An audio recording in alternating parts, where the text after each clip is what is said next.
Bonjour, ici Caroline Millet, diététicienne nutritionniste et phytothérapeute. Aujourd'hui, je vous fais un focus sur les monodiètes suite à mon article paru dans le magazine Vital Food des mois de septembre, octobre et novembre 2017.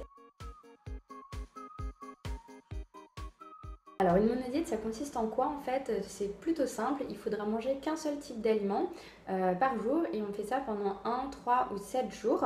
Et en fait, le but ça va être de mettre au repos votre système digestif parce que quand vous ne consommez qu'un seul type d'aliment, forcément il y a moins de richesse de nutriments, il y a moins de choses à digérer et donc toute l'énergie qui aurait été consacrée à la digestion, et ben là elle va plutôt être consacrée à d'autres process comme la réparation, la cicatrisation et surtout l'élimination. Donc les monodiètes, elles peuvent être assimilées à des cures détox parce que justement tout ce process d'élimination des toxines et de vos déchets internes en fait va être favorisé. Alors il y a 4 aliments de prédilection pour faire une monodiète. Le premier aliment de choix, c'est le raisin. Le raisin, c'est la fameuse cure très connue au début de l'automne. Donc vous mangez du raisin évidemment quand c'est la saison et à choisir blanc ou rouge, c'est comme vous préférez. Le raisin, ce qui est pas mal parce qu'il apporte des vitamines, il apporte des minéraux, il a une bonne action diurétique, donc sur les process d'élimination et de détoxification, ça marche bien. Et puis, il y a des antioxydants puisqu'il est riche en polyphénol, le fameux resveratrol. Et par contre, vous n'avez pas de diversité de mode de prise puisque vous pouvez manger le raisin que sous forme de grains de raisin. Donc c'est pas très varié. Après, en deuxième aliment, vous avez la pomme. La pomme, elle est riche en pectine, donc elle est riche en fibres qui ont un rôle satiétogène. Donc pour ceux qui ont peur d'avoir faim, c'est pas mal. Elle offre une diversité de prises puisque vous pouvez la consommer en compote, vous pouvez la boire en jus, vous pouvez faire des pommes au four, vous pouvez la manger crue, râpée. Donc c'est un peu plus varié, donc moins monotone. Le troisième aliment avec lequel vous pouvez faire une monodiète, ça va être la carotte. La carotte, ça c'est excellent pour le foie, c'est très bien pour l'éclat de votre peau, pour le teint. Là aussi, il y a une bonne diversité possible puisqu'on peut la manger râpée, crue, en purée, en jus.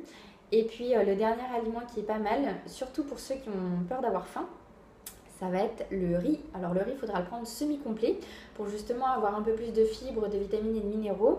Et puis quand vous faites une détox, en fait, il faut que vos process d'élimination se passent bien.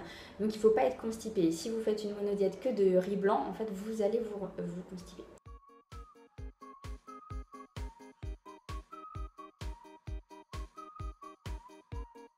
Ça va être de manger aux horaires habituels de vos repas en fait, ou aux heures où vous avez faim, et de manger l'aliment à hauteur de satiété. Donc si vous avez faim de 3 pommes, c'est 3 pommes, si c'est qu'une, c'est une, et si c'est 5, vous en mangez 5. Vous les tenez donc sur entre 1 à 7 jours à votre convenance. Ça vous coupe un petit peu socialement, donc le but c'est vraiment de la faire soit sur un temps de vacances, sur un temps de week-end ou sur un temps où vous savez que socialement, professionnellement ça va être faisable et facile de la tenir.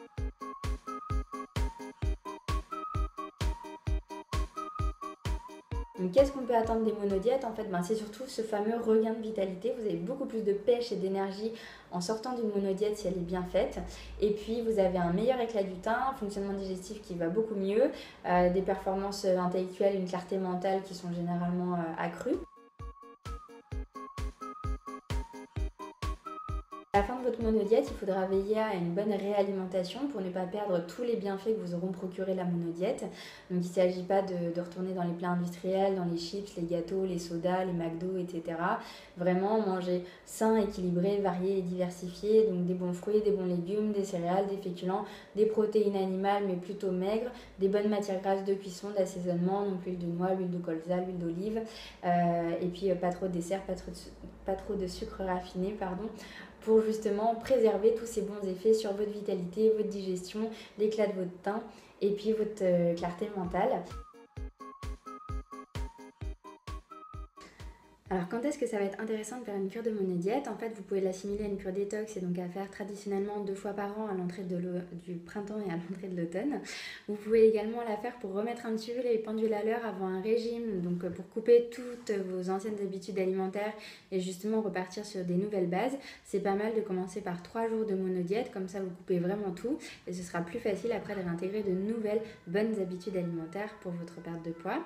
Ça peut aussi également être fait chaque fois que vous perdez en vitalité, que vous avez été hospitalisé avec des anesthésies générales, que vous avez dû prendre des médicaments ou après des périodes d'excès d'alcool, de gâteaux, de pâtisseries, de choses assez grasses, je pense aux fêtes ou si vous avez des séries d'anniversaires qui se sont enchaînées et que vous voulez un petit peu décrasser votre organisme, la monodiète, ça peut être une bonne occasion d'en faire une.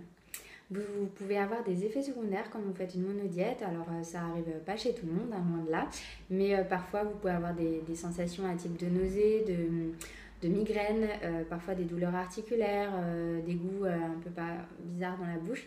C'est des choses qui peuvent être normales, il ne faut pas s'inquiéter, il faut surtout veiller à bien s'hydrater et bien boire, et puis à manger à hauteur de satiété. Le but n'est pas de s'affamer quand on fait une monodiète, mais juste de manger quand j'ai faim, à hauteur de ma faim. Et en général, tout se passe bien.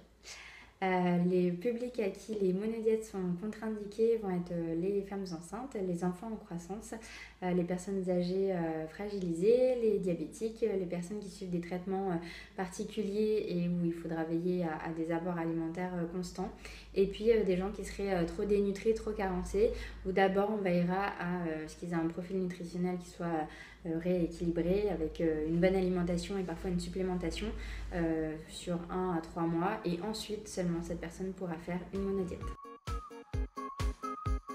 Voilà, vous en savez désormais davantage sur les cures de monodiète. Si vous avez aimé cette vidéo, n'hésitez pas à la partager à qui ça pourrait intéresser. Si vous avez déjà vous-même testé des monodiètes, n'hésitez pas à m'inscrire en commentaire les effets que ça vous a procuré, si vous êtes OK pour en refaire d'autres. Et puis abonnez-vous à la chaîne pour d'autres focus. Je vous dis à bientôt, portez-vous bien au naturel.